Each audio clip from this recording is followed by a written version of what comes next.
Let us solve this one. It says that in a certain assembly constituency election, 80% voters exercised their voting rights, and the winning candidate is getting 65% of the total votes that were polled. So what if I am taking that there were total votes were 100, right? If total votes were 100,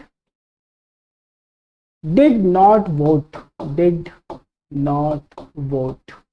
How many?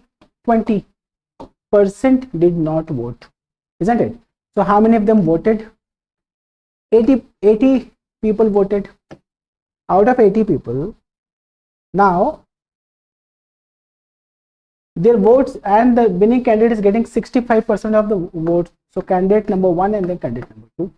This fellow is getting 65% of 80. So 65% is 13 by 20 into 80. If we simplify this, and that is coming out as 52. Now have a look at the problem. What percent of total votes did he poll? Did he get? So that is nothing but 52, isn't it? That's a pretty simple problem. If you take 100, problem आसान हो जाएगा, right?